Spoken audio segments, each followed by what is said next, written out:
Bruno Silva, fisioterapeuta e fundador da RIE Performance. Daniel Caetano, fisioterapeuta e professor na Escola Superior de Saúde do Porto. Dois jovens clínicos e empreendedores que fazem parte da mesma equipa e que partilham a visão que a prática baseada na evidência aliada ao exercício e à atividade física são o pilar basilar para o acréscimo de valor na saúde.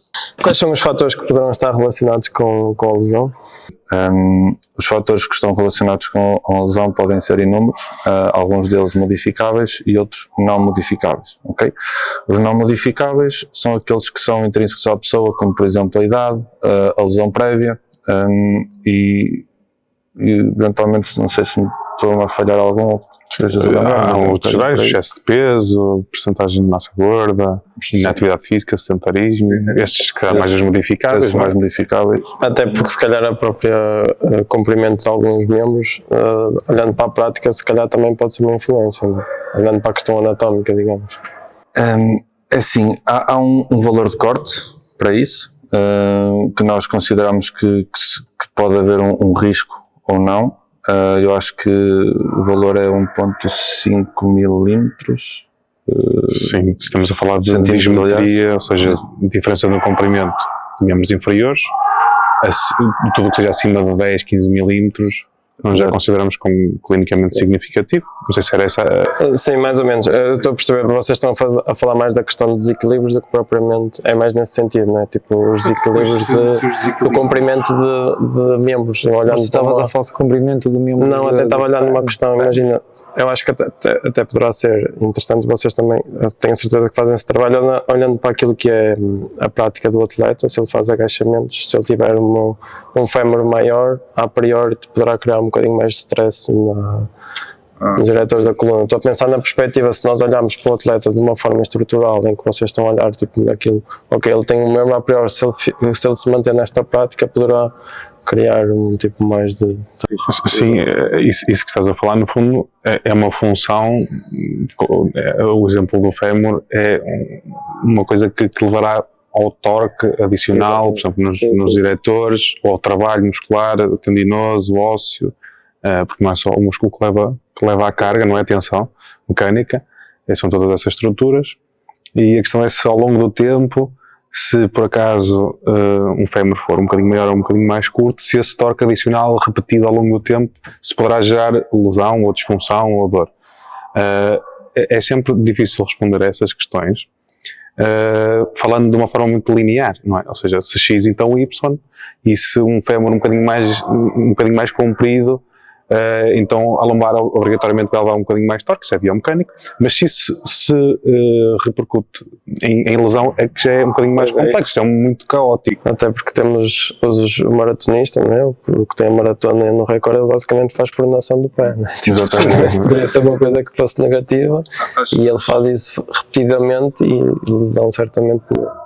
Eu acho que é aí que entra a multifatoralidade da lesão, ou seja, acho que a lesão não se prende apenas e só a causas estruturais, e deste um ótimo exemplo, como o exemplo do maratonista, que há muitos anos, há alguns anos atrás, se dizia que a pronação do pé era algo que indicava risco quase totalista de lesão, e neste momento já vejo um recordista do mundo a sacar valores extraordinários com essa mesma pegada, né? E acho que é um bocadinho por aí, ou seja, existem muitos fatores contextuais, ou seja, mesmo até o Júlio estava a falar da atleta que dormia poucas horas, trabalhava muito e depois chegava ao treino e não se via com uma readiness, uma prontidão para o treino tanto quanto deveria, ou comparado a outros atletas que tinham estilos de vida distintos, e isso são esses fatores contextuais, sociais, mais do que até estruturais, que se vão relacionar com a lesão, ou seja, quase, o Daniel também pode dizer se concorda ou não, mas eu acredito que a única lesão que nós podemos dizer quase como causa e efeito é a lesão traumática, não é? Ou seja, acontece ali naquele momento e nós dizemos que, ok, é isto, porque caso contrário nós não conseguimos dizer com certeza se aquele atleta se lesiona por causa disto. Acho que é um bocadinho por aí. Mas, Bruno, então eu tenho só uma questão. Então achas que quando chega alguém à tua clínica ou à tua não sei se é a vossa clínica, diz que tem uma lesão, deve ser feita uma análise de que vida é que leva, do que é que andou a fazer, e não só uma análise de chegar lá com um exame, olha, é disto. Achas que deves fazer sempre uma análise do que é a vida, tipo a vida dela, Sim. da pessoa? Sim, e não só em termos de análise para avaliação, mas também para análise para a intervenção, porque é diferente nós planearmos a intervenção de um atleta que só faz aquela prática desportiva, ou de um empresário que trabalha 14 horas por dia e o resto tem de gerir se dorme ou se não dorme, não é? Ou seja, isso é super importante mesmo para nós educarmos. E o fisioterapeuta acaba por ter esse papel, tal como o personal trainer e outros profissionais de saúde, e por isso é que a multidisciplinariedade é tão importante na saúde, principalmente para educar e garantir que, havendo lesão ou havendo dor, se há um caminho com um melhor prognóstico, digamos assim. Isso realmente é fantástico, porque realmente nós, quando trabalhamos com os nossos atletas, e o meu irmão também certamente concorda com o mesmo, quando temos algum atleta que no fundo tem algum tipo de dor, quando nós abordamos um bocadinho mais a situação, percebemos que há outros fatores que estão a influenciar esse tipo de dor, inclusive dormir mal, ou até mesmo um nível de stress porque mudou de trabalho, e é mesmo isto que acontece, porque realmente as pessoas ficam muito mais vulneráveis até em questões psicológicas, e depois a verdade é que depois vai dar um resultado em dores que muitas vezes poderemos assumir que poderão ser gatilhos do corpo deles, em que sabem que tipo aqueles dor é um ponto fraco e basicamente aquilo vai disputar um bocadinho mais de dor, porque está numa situação mais vulnerável, digamos. Sim. E com certeza vocês sentem isso muitas vezes, que é a pessoa queixa-se de uma dor, não é? E automaticamente atribui, ou culturalmente também é uma coisa que nós atribuímos à dor, como pessoas todos fazemos isso, atribui um significado à dor, ou seja, atribui uma explicação para a dor. E normalmente ela é praticamente sempre mecânica ou biomecânica, ou da maneira como eu me levanto, ou da maneira como eu me agacho, ou foi o agachamento, eu não estava bem com a bacia assim ou assado. E isso definitivamente é um dos fatores, ou um dos campos, a mecânica ou a carga mecânica, que pode eventualmente levar a lesão ou a dor. Mas é das centenas de fatores. E é muito difícil, eu acho que quando falamos de dor, o mais difícil na prática clínica e possivelmente quando vocês tentam falar também com atletas, é desconstruir estas crenças culturais. Porque eu acho que o pessoal percebe bem a relação entre treino e hipertrofia, treino ganho de força, nutrição ganho de força, só quando falamos de dor falamos de uma coisa muito intrínseca ao ser humano, muito abstrata, e é difícil desconstruir isto. É difícil passar de isto não é um sistema mecânico, isto não é, o senhor só tem 5.000 agachamentos na vida para fazer, portanto, se fizer com 10 kg, se calhar só fica com 4.000 agachamentos para fazer na vida, e é uso, desuso, gasto, desgaste. E não é. Sabemos que é um sistema biológico que se adapta, que com um estímulo mecânico se adapta. E eu penso que, não sei se vocês sentem isto. Sim, exatamente igual. Até porque eu acho que há mesmo a necessidade do ser humano ter algum tipo de diagnóstico, sabes? É tipo de género. Uma explicação. É isso, está tipo a procura. Tu até podes dizer assim, ok, isso não parece ser nada especial, pode ser uma situação de mecânica e de estás ali um pouco a dar um pouco mais de torque e de stress, vamos desvalorizar, mas eu tenho aqui qualquer coisa, e tu tens que andar ali sempre a jogar. Se calhar até pegamos nesse ponto em que realmente nós já assumimos que a dor poderá ser dentro de uma situação vulnerável, até em questões psicológicas, e tentar trazer um bocadinho para aquilo que também é a vossa intervenção com os vossos utentes. Vamos chamar utentes aos vossos, ok. E nós atletas. E eles fazem reforço muscular, nós fazemos força. Dentro desta questão, eu acredito que também deve ser um pouco difícil da vossa parte, olhando para aquilo que era a fisioterapia tradicional, vocês explicarem desta forma a um atleta, porque eu imagino na situação do utente assumir que, ok, estás numa situação mais vulnerável, se calhar tens aqui alguns fatores que estão a disputar esse tipo de dor, vamos desvalorizar isto, ou vamos dar algum ênfase em determinada zona, mas isto não é nada especial, e aquela pessoa vai assumir que aquilo poderá ser psicológico. Deve ser uma situação bastante complicada da vossa parte. Era isso que eu ia ter uma questão, desculpa Bruno, já disse. É que eu acho que também agora é tudo stress, é tudo descanso, é tudo falta de sono e está a acontecer o inverso. Agora as pessoas estão com uma lesão, ando estressada, a culpa foi de andar estressada. Parece que agora se faz uma cultura também do inverso, que é, parece que a culpa agora não é? É de stress ou é de sono. E parece que agora ninguém quase está alucinado. Também temos que arranjar aqui um meio termo, não é? um meio termo. Eu acho que não é tudo ou isto ou aquilo. Olha, há um ponto interessante aí que é a dor é psicológica e isso não é verdade. A dor é efetivamente uma sensação individual e mesmo é extremamente individual e extremamente específica para a pessoa.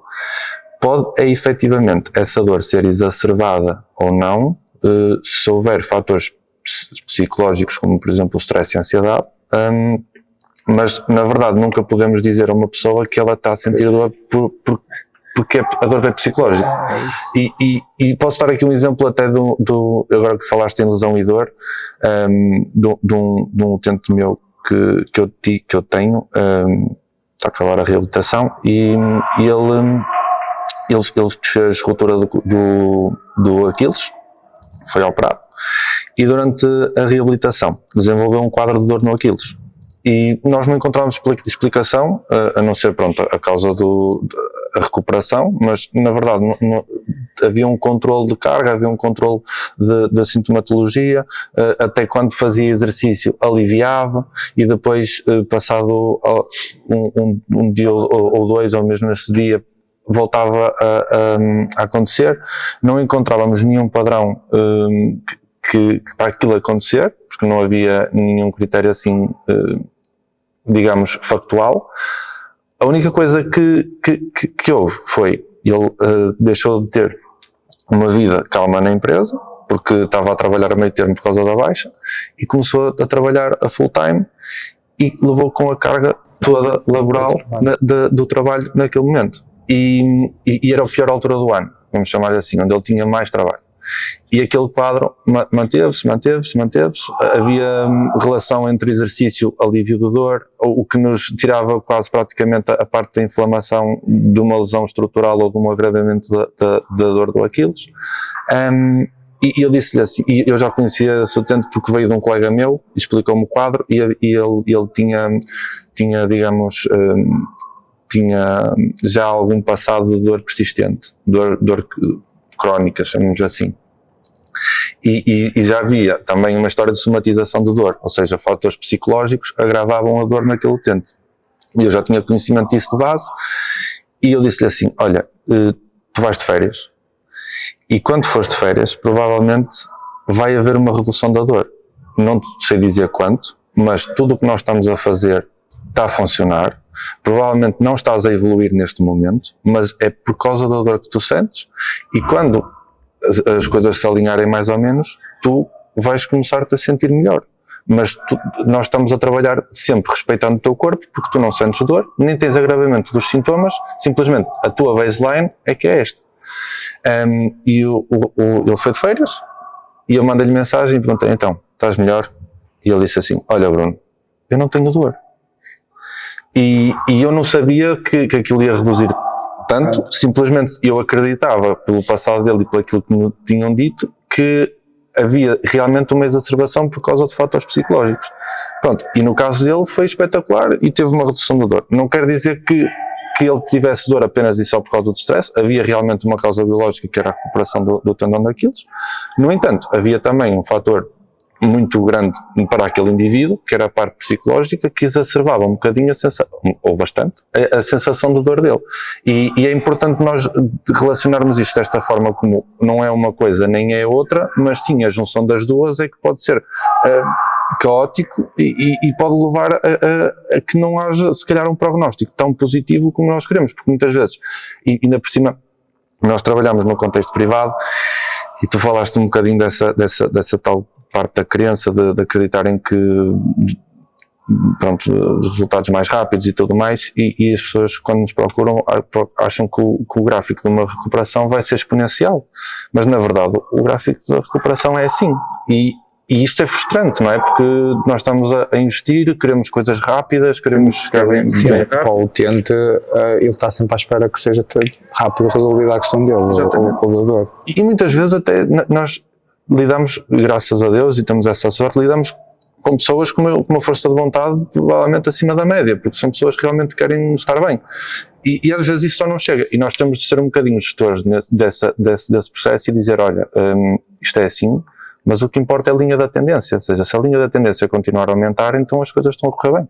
E por isso é que é importante nós usarmos exercício, porque é a única maneira, se calhar, que nós temos de mensurar quantitativamente, de forma mais objetiva as coisas, não é? Porque senão, se formos pela parte da dor, também temos uma escala quantitativa, é verdade, mas é muito subjetivo. E a relação, acho que é a relação dos dois que nos vai dar um melhor racional e nos vai permitir fazer uma análise melhor. Então um fisioterapeuta tem que ser um personal trainer, quase. Não. A mim já me disseram isso. A mim já me disseram isso também. Parece um ginásio, vocês parecem PTs. Eu acho que isso é um elogio. Sim. Como é que vocês faziam então este ponto entre alguém que tivesse uma lesão, vocês estavam a tratar, resolveram a questão, passam para o PT ou como é que fica a pessoa? Eu acho que essa linha é uma linha que está pouco definida e é difícil. O fisioterapeuta atua comumente em situações clínicas. Portanto, na ausência de situações clínicas, a prescrição do exercício é feita pelo prescrição do exercício. Agora, onde é que acaba a situação clínica e onde é que começa uma situação de uma pessoa normal ou com objetivos de performance? É difícil dizer, até porque muitas vezes nós falamos com fisioterapeutas que nos dizem, eu também atuo na prevenção. Pois, mas atuar na prevenção, pois, claramente há aqui uma sobreposição de papéis. Mas eu acho que mais importante do que estamos a discutir, onde é que a profissão de um e outro começa e acaba, é nós termos esta unanimidade da mensagem para a pessoa, de tanto de um lado como do outro lado. E estamos a falar de dor porque se calhar 99% das pessoas que nos procuram é por dor, de ter esta mensagem baseada em ciência e que seja una, que eles não vão ao PT e ele liga que a anca está rodada e depois o fisio lhe diz que é cervical que está em cifose e depois o médico diz que isto não resolve sem cirurgia para pôr não sei o que no sítio. Portanto, isto é fonte de stress, é fonte de ansiedade e vai saber isso 90 e tal % das vezes não há necessidade de haver uma intervenção formal clínica, ou seja, tudo isto que nós estamos a adicionar é ruído e é potencialmente danoso para a pessoa. Uma pessoa que se calhar tem um episódio autolimitado, não é, de dor, que é o que acontece a maior parte das vezes, tem uma dor e a dor há de passar. Façamos nós o que quisermos fazer. Claro, depois existem algumas estratégias que nós usamos para diminuir a dor de forma aguda, mas no cômputo geral, para a pessoa o que interessa é perceber que a minha dor interessa, que a minha dor existe, e o que é que eu posso fazer para lidar com a minha dor? O que é que isto significa? E muitas vezes nós dizemos que há fatores psicológicos ou fatores emocionais, nós corremos o mesmo risco de quem faz essa análise biomecânica de induzir a pessoa em ou subvalorizar a dor ou rotulá-la de forma errada. Mas isso era uma coisa top, sermos todos unânimes. Mas isso passa pela formação. Eu posso dar a minha experiência, que eu dou aulas na Escola Superior de Saúde do Porto, e nós temos, e eu noto claramente isso, que o plano não se coaduna com os skills que depois são necessários para estares em frente a uma pessoa e transmitires uma mensagem de forma confiante, de forma credível e baseada na ciência. Não tens, portanto é um problema de formação de base e depois isto fica um bocadinho ao critério de, se tu és um rapaz comunicativo, até a pessoa ganha alguma empatia contigo e a coisa corre bem. Mas não pode ser, isto não pode ser deixado ao acaso. Eu acho que não faz sentido nenhum nós termos tanto cuidado com os conteúdos técnico-científicos que pomos, portanto, numa formação de licenciatura em desporto, ou técnico de exercício físico, ou de licenciatura em fisioterapia, e depois desvalorizamos completamente a parte comunicacional e da narrativa e da mudança comportamental. Não faz sentido. Até porque eles têm a informação toda, nós não vamos acrescentar grande informação. Às vezes podemos clarificar a desinformação, que é diferente, não é? Principalmente nas nossas áreas é bastante prevalente, mas no fundo nós temos que ser especialistas de mudança comportamental.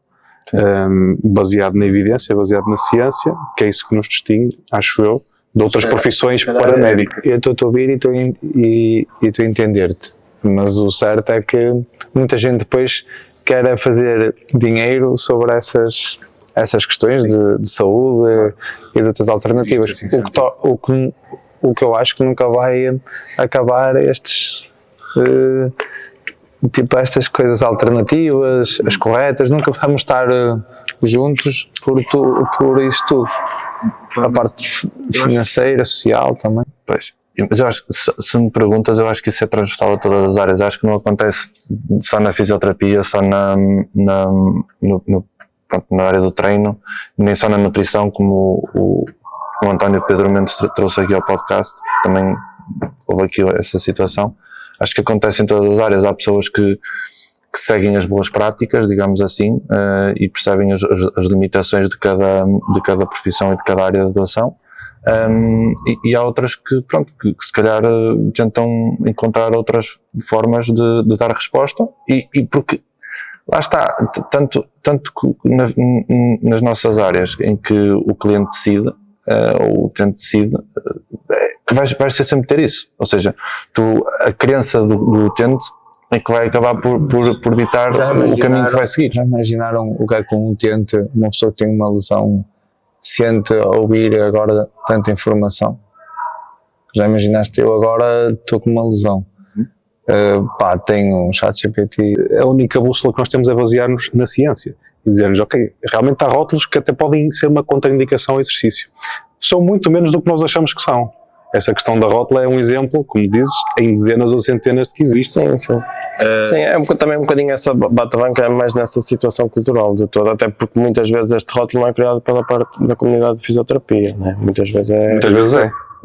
Sim, muitas vezes é. Também, sim, mas por acaso as situações que apanhei nem sempre foram pela parte da fisioterapia. Sim. Mas mais uma vez eu acho que essa questão é muitas vezes cultural da bata branca, mas sem dúvida que nós também temos que assumir esse erro perante isso. Claro. Mais uma vez, olhando para a parte do exercício físico, se eu disser a um atleta que não pode avançar a ponta do pé hoje, no agachamento, daqui a 10 anos ele vai treinar quando personal trainer, vai dizer exatamente a mesma coisa porque lhe disseram isso. E estes rótulos, e a verdade é que tentamos ter também, temos que ter esse poder para tentar transmitir uma boa mensagem, que eu acho que isso é fundamental. Deixa-me só terminar aqui este ponto que estava a dizer.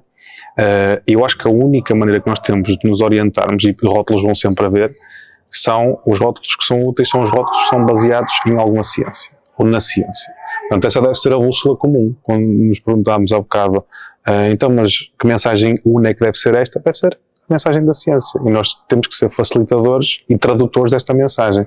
Muitas vezes é difícil. Pois, e dentro, até pensando também um bocadinho do nosso lado, e o meu irmão também, falamos recentemente disso, dentro desta mensagem uno da parte dos fisioterapeutas e da parte dos personal trainers, da nossa parte também é bastante satisfatório quando realmente percebemos que os nossos atletas estão a ser acompanhados por a parte de fisioterapia, que no fundo temos esta mensagem, porque a verdade é que também já falamos isso, é que muitas vezes passamos para outros profissionais que de repente vai dizer àquela pessoa, estás a fazer treino de força? Não, tu não podes fazer absolutamente nada. E muitas vezes não percebem às vezes a relevância que isso pode ter para aquela pessoa, porque simplesmente treinar é a vida dela, e às vezes, e já tive situações em comum com atletas com o Bruno, em que simplesmente, ok, não dá para tirar uma barra do chão, fazemos parciais, vamos trabalhar só. E da nossa parte é bastante satisfatório quando realmente temos uma equipa que de repente, ok, estamos confortáveis, aquela pessoa vai para lá e vai estar orientada como deve ser, porque realmente sente dor, tem uma vertente mais clínica que deve ser acompanhada. Só resulta se for uma equipa. Se formos uma equipa, todos os fisioterapeutas, personal trainers, porque mais uma vez depois anda aqui o atleta andamos aqui a balançar. Pois é mesmo o tento ficar aqui, não sabe, fica aqui à Nora. Eu vejo que eles às vezes andam à Nora, tipo as pessoas andam mesmo agora, parece que andam assim à Nora. Diz eu agora até tenho cuidado a falar, que é para, não cuidado, mas as pessoas andam mesmo assim, parece que andam à deriva agora. Sim. Vêm de completamente. um lado ouvem uma coisa, vão do médico ouvem outra, e é muito difícil, mas estamos cá nós, é verdade, para combater essa informação ou mal informação e temos que continuar a bater na pedra. Eu acho que o paradigma está diferente. Sinceramente, creio que há mais profissionais a apoiar-se na evidência, ou pelo menos, se calhar é um bocado pela rede que se vai construindo, também pode ser por aí, mas eu quero acreditar que esteja a aumentar. Mas acho que a chave aqui é um bocadinho a comunicação. Ou seja, tal como vocês se apoiam em nós e nós nos apoiamos em vocês para que a pessoa tenha maior qualidade de vida, nós também temos médicos que confiam no nosso trabalho e que têm a mesma linha de ideias e que são de fácil comunicação. E acho que é um bocadinho isto, ou seja, se nós deixarmos até, pronto, pegando um bocadinho no exemplo da bata branca e tirando a bata branca e pondo, por exemplo, o ego na equação. Se nós esquecermos um bocado o ego e a importância que nós podemos ter simplesmente como um sujeito num processo, provavelmente conseguimos aportar muito mais valor. E acho que essa é que deve ser a mensagem no final de contas, mesmo que, pronto, eu sendo um fisioterapeuta que me apoia mais no exercício e havendo outros fisioterapeutas que não se apoiam tanto, mas se cada um reconhecer as valências de cada um, e mesmo nós, quando temos alguma dúvida, onde a nossa limitação de conhecimento acontece, nós temos de nos apoiar nos outros. E acho que isso é que vai ser o game changer na qualidade de vida e na saúde. Pois, porque olhando até para esta questão, e mais uma vez o António Pedro Mendes falou sobre isso, nós estamos a falar de uma questão de sucesso, que estamos a dizer que muitas vezes isto vai correr muito bem, mas a verdade é que muitas vezes não conseguimos intervir de uma forma eficiente, porque temos os nossos insucessos, e muitas vezes recorrer aos fisioterapeutas, ou mesmo vocês recorrem aos personal trainers e basicamente fazer aqui uma junção, acaba por ser um ponto importante para nós tentarmos estruturar aquele que é o nosso caminho, porque estamos a pensar numa questão de sucesso, ok, basicamente foi eu, foi aquele, isto é uma questão de ego, mas de repente temos um insucesso, ok, eu não estou conseguindo intervir, vou falar com o nosso colega, vamos tentar perceber o que é que isto pode acontecer, e muitas vezes essa questão do insucesso também nos obriga a juntar ainda mais, porque é mesmo aqui que nós temos que trabalhar. Isso até é o mais importante, quando estamos em errar ou a pessoa está com dor tipo, a treinar e muitas vezes tipo, melhor se calhar é mandar ao fisioterapeuta para ver como é que está. Em vez de sermos nós a resolver, às vezes é melhor, olha, estás com essa dor há muito tempo, estás com essa dor já há algum tempo aqui a treinar connosco, se calhar melhor é ir ver como é que estás um fisioterapeuta e voltas a treinar depois. E tem que haver esta civilidade. É porque muitas vezes vocês e vocês até têm casos que até publicam de pessoas que tinham dor começaram a treinar com vocês e a coisa melhorou. E eu acho que aí não há tanta necessidade de recorrer, mas sim nesse ponto que tu tocaste, ou seja, quando tu vais aplicando uma intervenção e se calhar não tens resposta, então se calhar aí sim, é o momento ideal. Eu dou treino a uma aluna que está na fisioterapeuta e está comigo a treinar. Estamos a tentar resolver aquela questão, mas ela está a treinar comigo, evita algumas coisas e a fisioterapeuta ajuda noutras coisas. Estamos em sintonia. Recentemente também estamos. E acho que só funciona assim se estivermos em sintonia com a equipa, é o que estamos aqui a falar. Dentro desta situação da dor e de lesão, sempre que temos dor, temos lesão. Não. Não. Pronto, próxima pergunta. Não, Temos lesão, temos dor. Também não. também não. Se bem que existe, obviamente, depende de que tipo de lesão é que estamos a falar. Vamos, se calhar, Se for traumática. o que mais interessa serão lesões ditas de sobrecarga, ou de má carga, ou de uso ou desuso, enfim, usa-se a terminologia que se quiser. E nessas, dependendo da duração da lesão e da etiologia, ou seja, da causa da lesão e do tecido que afeta, pode ou não ter uma correlação mais ou menos forte com a dor. Outro ponto, a dor pode ou não existir na presença ou ausência de lesão. Ou seja, pode uma existir e outra não existir, e pode a dor existir e a lesão não estar lá.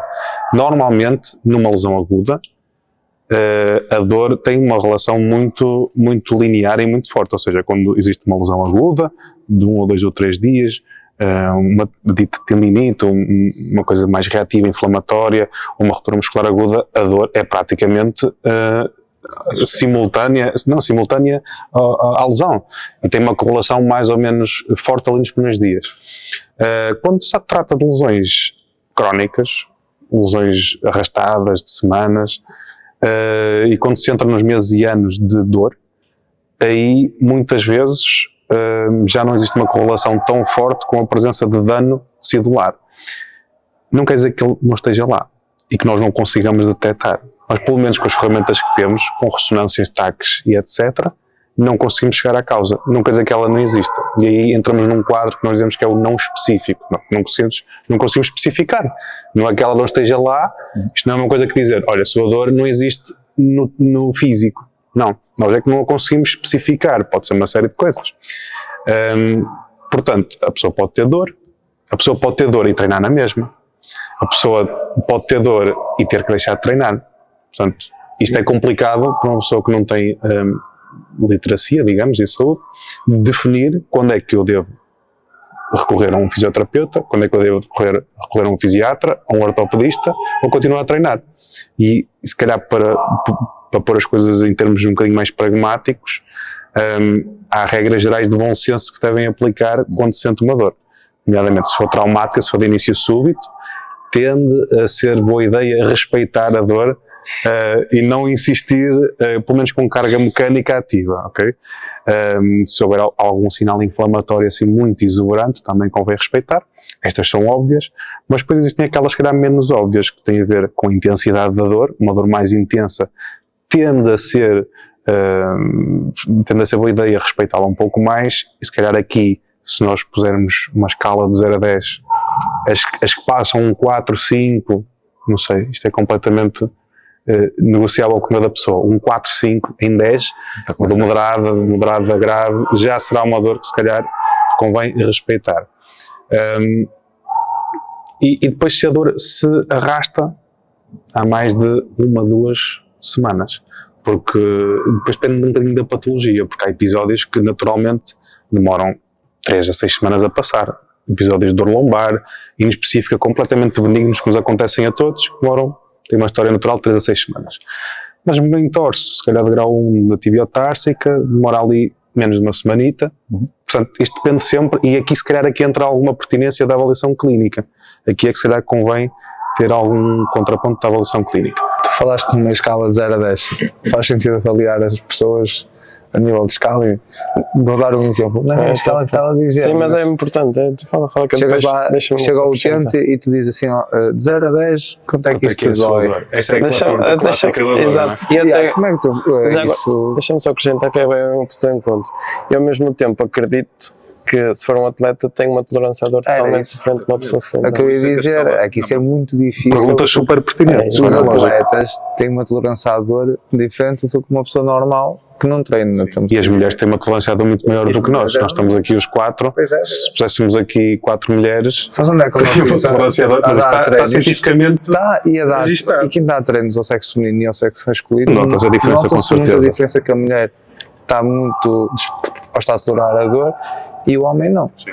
Basta ver a parte de fazer pernas, não é? Que eles começam logo a... Mas isso é outro assunto. Isso também é outro assunto. Isso é outro assunto cultural. Isso também é mas estavas a perguntar da escala de 0 a 10 e se faz sentido avaliar a dor das pessoas nestes termos. É redutor, é um modelo, está errado, mas às vezes é útil. Ou seja, é útil quando tu queres dar uma intervenção, uma dose mecânica, e perceber qual foi a resposta do tecido àquela dose mecânica. Por exemplo, tu tens uma tendinopatia, uma tendinite do rotiliano. Dizem as guidelines que deves dar exercício. No fundo é tensão, não é? É torque. E como é que tu avalias então a resposta desse tecido ao torque?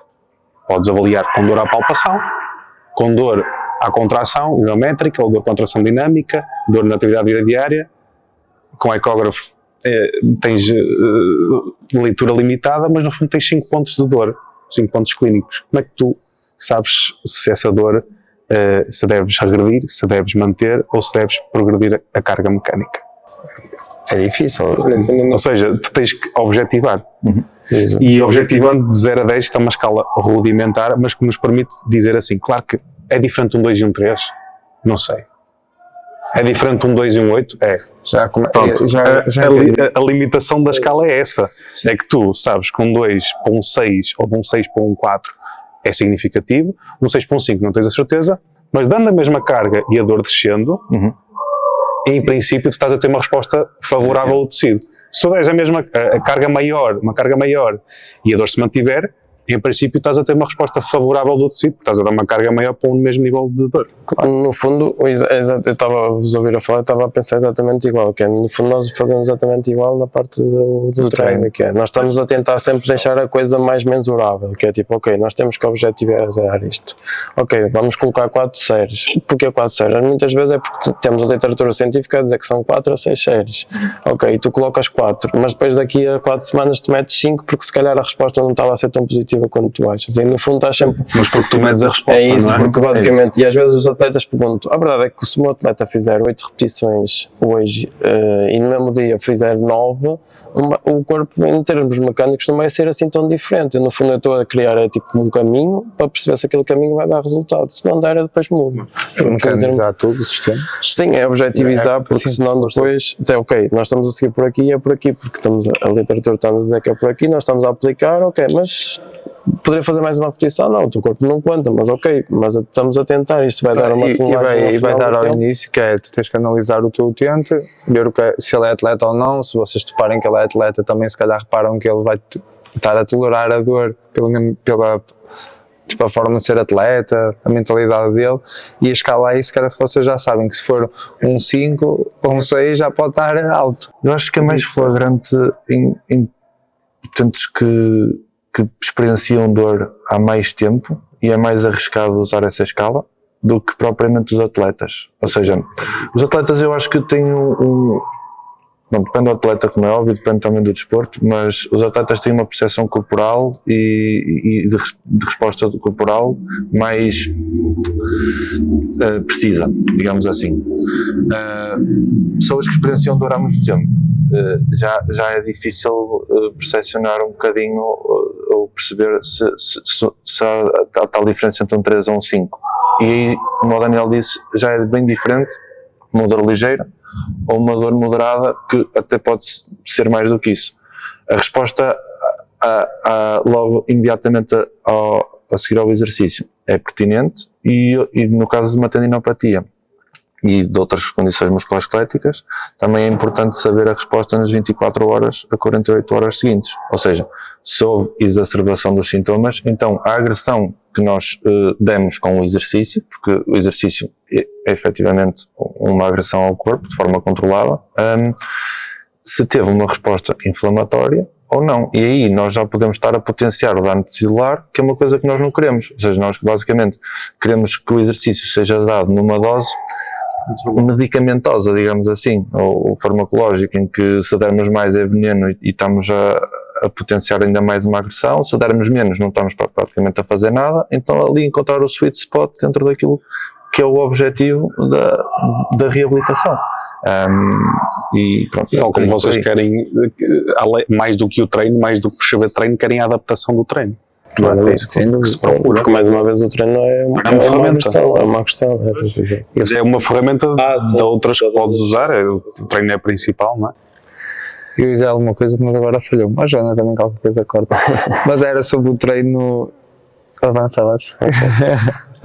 Nós já falamos um bocadinho sobre isto, mas se calhar para deixar um pouco mais mensurável, quando é que nós devemos manter a atividade mesmo quando há lesão ou há dor? Conseguimos objetivizar isto? É muito difícil responder essa pergunta de forma contundente.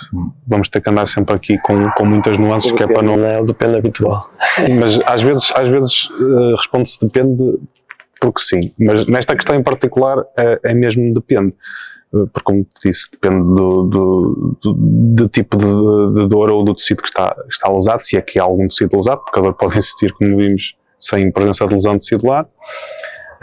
Mas, regra geral, se uma dor for pouco intensa e se for pouco, se limitar pouco às atividades da vida diária, é uma dor que normalmente, e principalmente que não agrava com o estímulo mecânico, que não agrava com o treino e que não tem uma má reação, como disseste, nas 24 a 48 horas depois do treino, normalmente é uma dor que tem indicação para continuar o estímulo mecânico.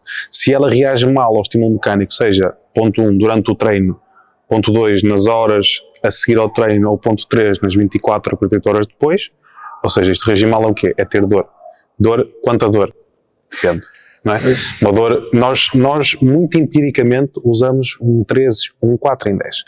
Porque acima disso, uma dor moderada ou uma dor moderada grave tende a ser às vezes problemática. Isto não está em lado nenhum na literatura científica. Portanto, isto é daquelas ferramentas que nós usamos na prática clínica, quando lidamos com pessoas. mas não é uma ferramenta porque sim, é uma ferramenta porque a escala de 0 a 10 está validada e é para ser usada dentro da mesma pessoa. Ou seja, o teu 3 obviamente é diferente do meu 3, mas o teu 3 para a semana vai ser o teu 3 na mesma. Exatamente. Em princípio, se nada acontecer.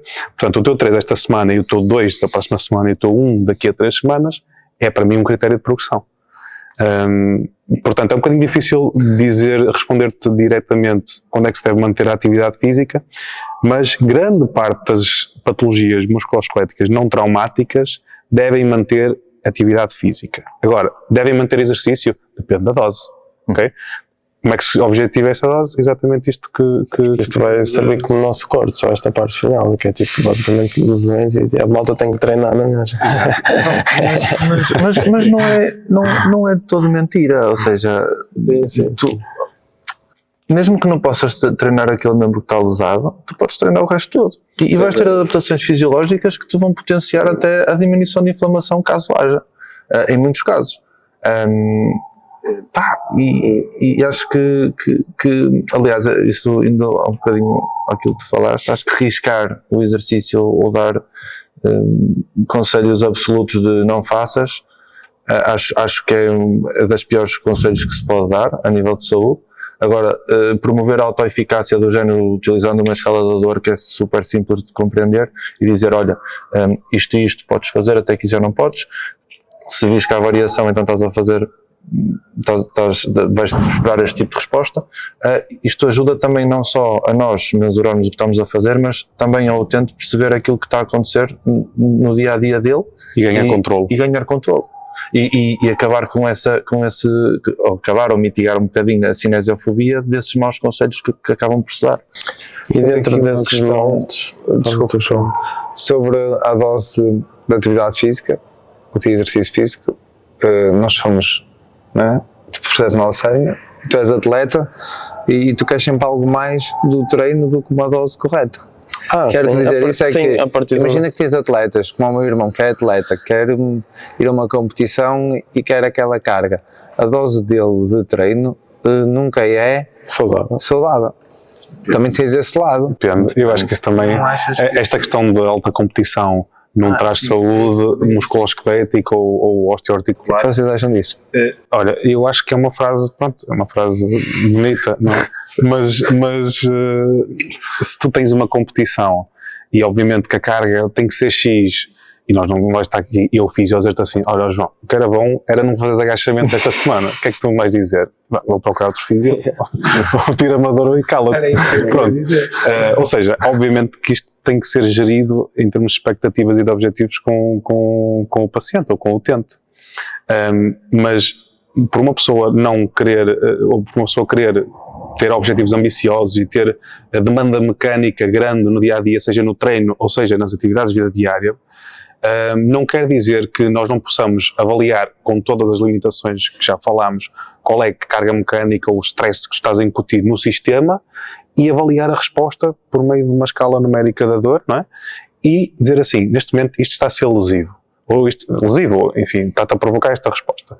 Se nós diminuirmos a 10 ou 20 ou 30%, testamos, isto tem que ser teste-reteste e ver como é que reage. Se o teu objetivo for estar bom sábado, então se calhar quinta, sexta, vamos só diminuir 10, 15 ou 20 ou 100%, porque não é por 2 dias sem estímulo, depois entra-se um bocadinho aqui neste ciclo, tem que haver sempre estímulo e o treino só por haver treino naquela bola. Sim, sim. Ou seja, entra-se um bocadinho aqui nesta Sim, eu acredito também. redundância do treino, não é? Sim. E Interessa a adaptação e a performance na competição. Exatamente, até para fazer sentido para aquele atleta, né? Que se ele tiver bastante com fadiga, digamos que nós temos bastantes variáveis também para perceber se o atleta está com fadiga naquela semana, naquele planeamento, não vais ganhar nada se continuares a manter. Vocês próprios fazem isso. Sim, Tu sim. aplicas a escala de 0 a 10 da dor, mas noutras variáveis. Não, a perspectiva aqui muitas vezes é que a perspectiva aqui é que realmente naquilo que é a alta competição nós estamos repetidamente a fazer sempre os mesmos movimentos de uma forma, vamos lhe chamar, ok, não será aguda, será algo mais direcionado para crónico, porque já levas anos a fazer sempre aquilo. E a verdade é que vais ter alguns tecidos que realmente já vão acumular algum desgaste naquelas determinadas zonas, por muito que não queiras evitar, quase como eu, pensando na perspectiva de que a minha competição vai ser agachamentos. Muito que eu não quero vai ser sempre agachamentos, porque é a única forma de levantar mais carga.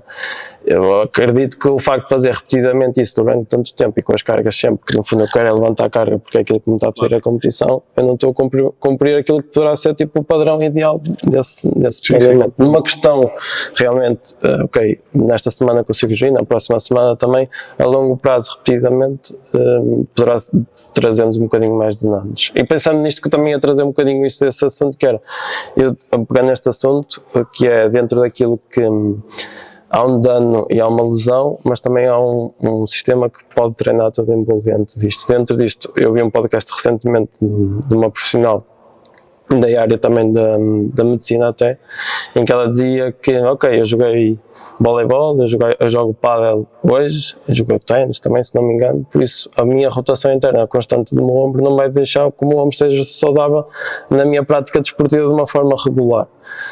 Mas eu tenho um sistema todo para trabalhar e não é por isso que eu vou deixar de treinar. Isso acaba por ser também um ponto interessante para trazer. Sim. É uma questão complexa. Claro que tu, para seres melhor no agachamento, convém agachar algumas vezes e com alguma carga, pelo menos vezes suficientes para teres as adaptações. Às vezes agachas, poderás agachar vezes a mais, ou com carga a mais, ou com volume a mais, e aí é que entra essa questão de nós promovermos um estímulo que provoca desadaptação ou dor a curto prazo. Claro que não tens como fugir disso, não é? É o teu desporto, tal como o ser um atleta de alta competição engloba tu tens que ter um movimento repetido, ou próximo de um movimento repetido, várias vezes durante vários anos. Até pensando nisso, se calhar até é interessante, desculpa Daniel, que era, imagina dentro dessa perspectiva, muitas vezes eu posso estar com uma fadiga absolutamente, poderá também ser por uma gestão má de treinos antes de uma prova, mas imagina que à quinta-feira avalio a minha fadiga, estou tipo com 10. Eu penso, ok, nos próximos 3 dias eu vou ter que descansar, mas sábado tenho uma prova e de repente eu tenho que levantar o máximo de carga possível. Nesta perspectiva, muitas vezes é que não consegues acalmar em algumas situações da tua época desportiva. Sim, sem dúvida. Aí eu acho que entra um bocadinho a tomada de decisão, ou seja, e é importante haver essa ligação que estávamos a falar, de forma a informares da melhor maneira as opções que tens e dizer, pronto, olha, este é o cenário, ponto A estás mais perto do risco, ponto B é o meio termo e ponto C, pá, não vai dar para competir e então ou é melhor não competir ou podes tomar essa decisão e aí pronto, é de certa forma desresponsabilizar-se como profissional, porque estás, e atenção, não me compreendam mal com o que estou a dizer desta parte da desresponsabilização, mas dar a palavra ao atleta de dizer, ok, eu corro deste risco, eu posso tomar esta decisão. Alta competição não é saudável, mas também é mais saudável do que o sedentarismo. Cuidado com essa frase, o Daniel disse há um bocado que é o alto rendimento. Atenção. Não é saudável, não. Se me falas de adaptações cardiovasculares, a regra geral é excelente. Se me falas de adaptações metabólicas, a regra geral é excelente. Neurológica, excelente. Cognitiva ou comportamental, excelente. De repente, vamos para o joelho esquerdo do João, já não é bom. Sim. Ou seja, isto que nós estamos a falar do risco-benefício aplica-se na mesma. Claro. Para ele, o joelho esquerdo dele é absolutamente fulcral para a competição. Portanto, tem um peso grande no bem-estar emocional e cognitivo dele. Mas mas claro que o alto rendimento tem esta desvantagem. E era o raciocínio dele que estava a acabar, é que é melhor se calhar ser atleta, ou é melhor, do que ser sedentário ou estar com excesso de peso, sedentário e tudo. Mesmo, tocando nas adaptações que ele falou, das adaptações cognitivas, já há estudos com atletas jovens que se nota que o performance escolar melhor do que atletas sedentários, alunos sedentários, não é? Temos que trazer esses estudos para o Ministério da Educação. Estás a partir do pressuposto que eles respondem assim científico. Isso é otimista. A quantidade de meses já devem ter lá. Olha, não é falta de informação, não é? Claramente que não. Não é falta de informação. Um bocadinho também agora que as nossas ferramentas de trabalho nós utilizamos imenso com os nossos atletas, sobretudo treino de força, e também fazemos algum trabalho sempre de mobilidade. Que tipo de importância é que realmente pode ter, dentro da vossa perspectiva, este trabalho de mobilidade regular e uma prática do treino de força? Olha, o treino de força para já é um dos maiores preditores ou fatores de longevidade, digamos assim, não só em pessoas saudáveis, como também em pessoas com patologia, nomeadamente até se quisermos chegar ao extremismo de doenças oncológicas. Desculpa, Bruno, nós basicamente trazemos sempre combinado e basicamente obrigamos a dizer essa frase, estás a ver? Eu sei. Nós obrigamos. Eu Vocês não sabem, mas nós obrigamos. Vocês têm que dizer isso. Se não disserem, não Há sabem. sempre uma questão aqui a dizer sobre a Vocês força têm que para dizer vocês darem esta resposta. Aliás, eu preparei esta parte e tentei dizê-la da melhor forma. Não, mas sim, é o maior preditor disso e a capacidade cardiovascular. São os dois que nos garantem, trazem mais garantia. Cardiovascular. Pronto, isto para quê? Para dizer o quê? Mesmo um trabalho de mobilidade também. Exatamente, trabalho de mobilidade. Eu acho que o trabalho de mobilidade. Espero que não me crucifiquem a dizer isto, mas acho que é um assunto um tema um pouco lato, ou seja, porque o que é o trabalho de mobilidade? O trabalho de mobilidade para mim, eu acho que para o atleta deve ser também de certa forma individualizado, porque para mim, se calhar, o trabalho que eu gosto mais de fazer de mobilidade é de pegar numa barra de 20 kg, que é baixa carga para mim, e agachar e estar a trabalhar naquela amplitude. E toda a gente precisa ter mobilidade acima da média? Epá, na minha opinião, não. Porquê? Porque acho que a mobilidade deve ser específico para a demanda desportiva, ou seja, se estivermos a falar de um weightlifter, claro que ele tem de fazer um full squat e tem de agachar com a maior mobilidade possível e tem de ter mobilidade extraordinária e tudo mais. Se estamos a falar de um jogador de futebol, provavelmente ele, para ser competente e para ser um jogador extraordinário, não tem de ter uma mobilidade acima da média de Y, X ou Z articulação. E acho que é um bocadinho por aí. Aliás, até podemos se calhar entrar aqui um bocadinho mais, se quisermos falar de alongamentos e trabalho de força. Ou seja, perguntam-me assim muitas vezes em clínica: devo fazer alongamentos após o treino? E a minha pergunta é: tu gostas? Porque na verdade não há evidência científica que nos diga que o alongamento vai prevenir lesão. Isto não é verdade. Agora, o alongamento o que é que faz? Pode, para algumas pessoas, para mim não, por exemplo, eu não gosto de alongar, pode trazer uma sensação de bem-estar no final e pode eventualmente potenciar de alguma maneira a forma como tu te sentes no dia seguinte ou a tua predisposição para treinar. Mas isto também é individualizado. E mesmo agora, já há estudos que comparam, por exemplo, fazer treino de força em amplitudes grandes, ou seja, em grandes amplitudes, e até usar o treino excêntrico para isso, em que às 2 semanas há maior ganho até com treino de força do que propriamente com alongamentos. E pronto, e se quisermos aproximar, acho que o treino de força, não quero estar a mentir, depois posso confirmar esta informação, mas acho que o treino de força até que acaba por ter resultados melhores, e depois são os alongamentos balísticos, e só depois é que são os alongamentos estáticos. Ou seja, e isto, se pensarmos, e se eu olhar um bocadinho para o meu passado, pronto, se eu sei que posso dizer que tive passado atleta, é que dizia-me: olha, queres melhorar a mobilidade, então alonga para aí, e eu odiava fazer aquilo, percebes? Pronto, e acho que é importante também haver esta passagem de informação, porque acho que concordamos aqui, tanto na clínica como na parte do treino, nós tentamos ser o mais eficientes possível, ou seja, carregar o menos possível o corpo e tentar gerar as adaptações as maiores adaptações que conseguirmos, porque se calhar ao fazer isso o atleta vai estar disponível para treinar mais durante a semana. E se estivermos a falar de atletas em que fazem trabalho de força, como prevenção de lesão e têm outro tipo de modalidade, como por exemplo futebol, handebol ou desporto coletivo, não é o mais importante o trabalho de força, é efetivamente a prática da modalidade. Então entra um bocado nisto, ou seja, nós temos de agredir o mínimo possível para gerar o máximo de adaptação. E pronto, eu acho que é um bocadinho por aqui. E muitas vezes o melhor quando se trata de atletas é estar parado. Exatamente. Às vezes nós queremos introduzir mais um estímulo, mais um exercício de mobilidade, mais uma rotina, mais um... Pois é. O professor José Soares diz assim: os atletas recebem e ganham dinheiro na modalidade deles para estarem parados do resto do dia. Tipo, eles têm ordenado, não é para jogar futebol, eles têm ordenado para não jogar nas outras horas em que estão a jogar futebol. Essa é a grande diferença entre um profissional e um amador, não é? O profissional acaba o treino, ele basicamente é para estar focado naquilo, nele. Depois isso. Mas dentro desta vertente também. Depois bem para casa pensares assim. Inflação lombar e não me doeu.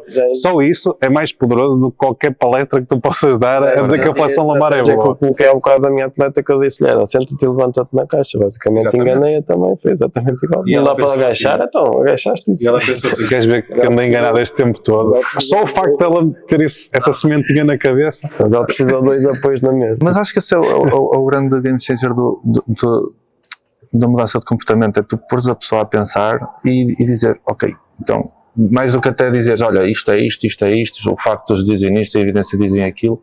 Se a pessoa vai para casa a pensar com uma coisa que fez contigo e que mete em dúvida a crença dela, eu acho que já ganhaste.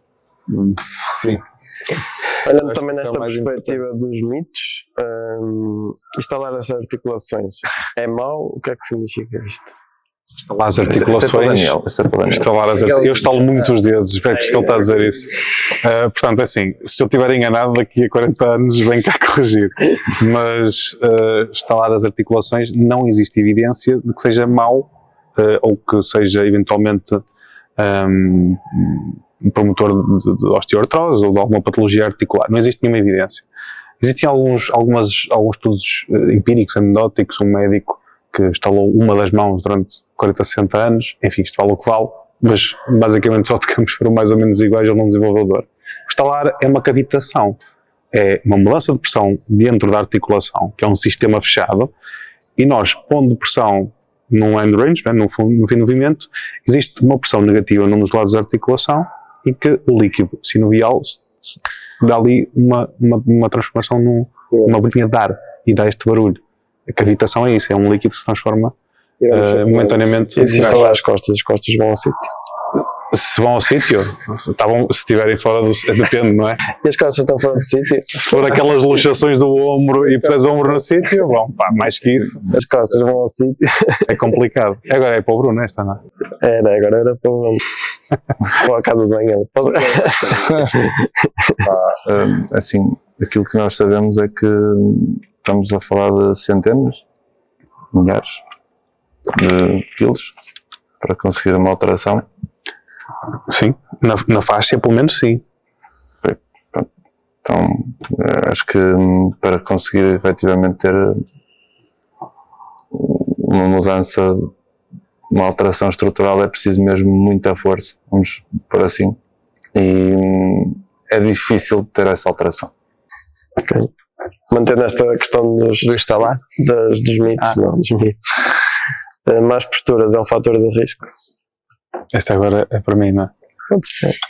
Você fala agora, Daniel, seguramente.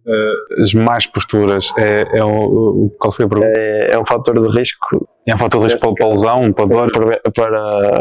Para lesão. Sim, para dor, para lesão. Também não existe essa evidência robusta de que eu vou presumir que mais posturas me estás a falar deste tipo de postura, não é? Uma postura um bocadinho de cifose torácica ou hipercifose torácica ou com os ombros um bocadinho mais anteriorizados e com a lombar se calhar um bocadinho mais em flexão. Ou seja, eu já estou aqui a partir de vários pressupostos que definem o que é o nosso conceito de má postura, não é? Portanto, isto não está inequivocamente definido na literatura, o que é má postura. Portanto, já partimos desse ponto. É difícil definir o que é má postura, e a postura é uma coisa dinâmica, uma coisa cultural, é uma coisa comunicacional. Mas além disso tudo, não parece ser um fator de risco para dor ou para lesão. Não implica que as pessoas que estejam muito tempo numa posição estática não desenvolvam dor. Agora, se atribuem essa explicação à postura com que estavam, já é outra história. Aí não existe evidência assertiva. Não há postura que aguente 8 horas na mesma posição. Portanto, mesmo que a pessoa esteja ergonomicamente com uma boa postura, com os cotovelos apoiados, com os ombros baixos, não é? Com a cervical retraída, talvez, não sei.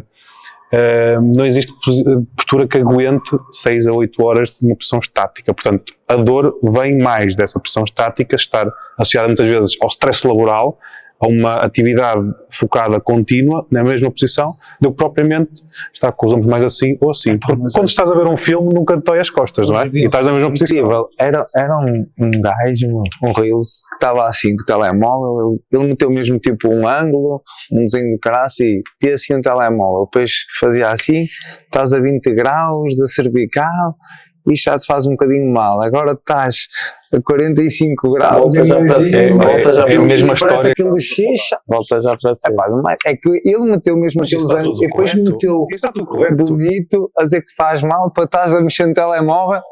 Assim. E agora imagina o stress que tu vais provocar a uma pessoa para estar a controlar essas coisas todas. É isso. Pois, exatamente.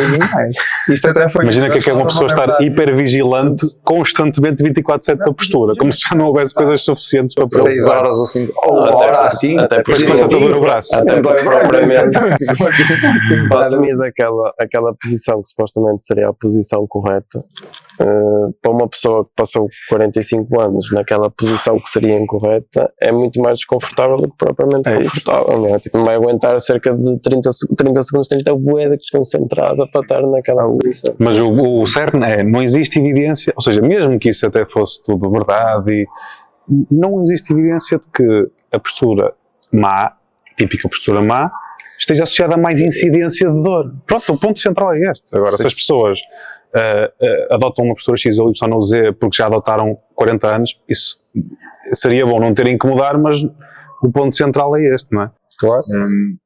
Até porque Eu ia só acrescentar que até pode ser por aí que a atividade física seja tão importante. Mais importante as quebras de... Muitas vezes até pode ser mesmo por uma questão de desuso, porque aquela pessoa está sempre naquela posição, com uma determinada posição mais chifótica, se calhar algum tipo de alongamento ou até mesmo do latíssimo dorsal, ou algum tipo de exercício que fosse para reforçar bem o treino de força. Do treino de força. Ele até disse que o treino de força é mais... Ou seja, vai estar a trabalhar, pausa... e fazer algum tipo de trabalho no fundo para tentar promover esse tipo, porque a verdade é que muitas vezes essas posições mais chifóticas muitas vezes também dá um pouco mais de perde um pouco a sensibilidade ao toque ou até mesmo algum tipo de posição para ativar certos grupos musculares, um pouco por esse desuso habitual no dia a dia, se calhar nós transportando para a parte do treino realmente vai. O facto da pessoa estar em cifose, pronto, se isso ativa ou desativa determinados músculos também é discutível. Até porque supostamente o dorsal também já não... Pois, é assim, é o que digo, é discutível, e é discutível se é pertinente para a questão da dor. Ou seja, é mais o facto de, o que nós sabemos é que as posturas mantidas ou atividades repetidas, isso sim é um fator de risco para desenvolvimento de dor. Mais do que isso seria especular. Portanto, o conselho é, se tiverem um emprego com uma atividade muito sedentária ou muito na mesma posição, mais do que investir 100 euros num monitor que sobe e desce ou numa standing desk, que vai subir 2 vezes e depois avaria. Aos pedais, para estar. Ou os pedais, ou então meter despertadores, é sempre polémica esta dica, mas meter despertadores de hora e meia em hora e meia, ou então meter a garrafinha ali noutro sítio, ou então uma estratégia qualquer que, isto não tem grande ciência, é só a pessoa levantar-se e mexer-se. Quando se sentir desconfortável, levantar, caminhar. E treinar ao final das 8 horas. Ou ir treinar, mas, por exemplo, mesmo que vá treinar, aquelas 8 horas na posição, ninguém as tira. Isso acaba por ser o problema, no final de contas. É melhor não ter despertador de hora em hora. Nós aqui já nos devíamos ter mexido. Exatamente. Eu ainda estou aqui com uma péssima postura também, portanto, se me passar as costas. Estamos a dar um exemplo. Um bocadinho também nesta vertente, nós falamos um bocadinho nesta questão das más posturas, mas aquilo que podemos assumir que o desuso, aquilo que pode ser a ativação muscular, também é um fator de risco, neste caso, para a prevalência de lesão. Sim, eu acho que o desuso pode se relacionar com o sedentarismo, digamos assim. Sim, é isso. Então, por aí, não ia mais para além disso. Ou seja, quanto menos preparado tu estiveres para a tarefa que desempenhas, provavelmente mais perto do risco estarás. Até porque depois aquelas questões que nós estávamos a falar muitas vezes há bocado por questões mesmo, digamos, o excesso de peso ou alguma relação mais metabólica pode estar também envolvente nesta questão, não é? Porque há um excesso de peso sobre determinadas articulações que não estão preparadas para aquilo. Sim. Esse é o aspecto mecânico, mas o aspecto metabólico e de adaptação que nós falamos também é pertinente. Um sistema menos capaz de se adaptar a uma agressão ou um estímulo que tu impões é um sistema que mais facilmente desadapta ou entra numa adaptação patológica e eventualmente dá dor. Sim. Agora, se o excesso de peso é só aquela questão, a senhora tem que perder peso e isso aí vai-lhe resolver as dores no joelho. Isto é ser ingênuo porque é não perceber o que é a dor do joelho. É muito mais complexo e muitas vezes é restringir a pessoa a, se reduzimos a carga mecânica no joelho, a dor desaparece. Ou seja, é tratar novamente, isto tem tudo ter a questão do sistema mecânico, é ver isto como uso-desuso e não ver isto como um sistema em que pomos uma perturbação e há uma adaptação. E temos que medir essa adaptação. Sim, que ela até podia ter excesso de peso e não ter dor de joelhos. Exatamente. Quantas não existem e quantos não existem?